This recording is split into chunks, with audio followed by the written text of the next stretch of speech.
আমার ক্যাম্পেইনের বড় একটা জায়গা কিন্তু মসজিদ কেন্দ্রিক ছিল। কারণ আমি তো মসজিদে বসে বলি নাই যে চাঁদাবাজকে ধরো মারো। মসজিদে তো আমি নামাজ পড়েছি, মুসল্লিদের সাথে কথা বলেছি, 5 ওয়াক্ত নামাজ পড়েছি। হুম। আমার পার ডে আমি 1500 লোকের সাথে কথা বলেছি। আমি তো তাদেরকে এই বিষয়গুলো বলি নাই। বলেছি আপনাদের সমস্যা কী, সমাধান করতে হবে। ওসমান হাদিবের বিচারের কথা বলেছি। এগুলো নিয়ে তো কেউ কথা বলে নাই। যে সবাই নিয়ে গেছে হলো মির্জা আব্বাস ভার্সেস বা চাঁদাবাজ ভার্সেস হুম। Something else. ফলত আমাদের সমাজে প্রবলেমটা হয় আমরা যে কথাগুলো বলি সেগুলো মানুষের ক্যাচ করে না, অর্থাৎ নেগেটিভ মার্কেটিংটা অনেক বেশি ফ্লারিশ করে পজিটিভ মার্কেটিংটা। তো বাংলাদেশের আমাদের যে জেনারেশন এটা হলো ডিস্ট্রাকটিভ জেনারেশন, কনস্ট্রাকটিভ জেনারেশন না। তো আমরা এটা চেষ্টা করতেছি কনস্ট্রাকটিভ জেনারেশনে যাওয়ার জন্য, যেখানে ডিস্ট্রাকশনটা কম হবে, কনস্ট্রাকশনটা বেশি হবে।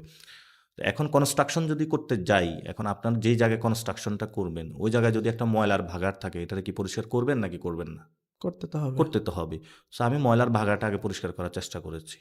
এই দেন যে এটা পরিষ্কার না করে তো আমি যদি কনস্ট্রাকশন না করি, এবং যে জায়গায় আমি কনস্ট্রাকশনটা করবো সেটা তো আমার হলো যদি নতুন করে একটা ডোবা থাকে যে ডোবাতে আমি বালু ফেলাইছি সেটা তো শক্ত করতে হবে আগে। তারপরে না আমি কনস্ট্রাকশন হাই রাইজ বিল্ডিং বানাবো।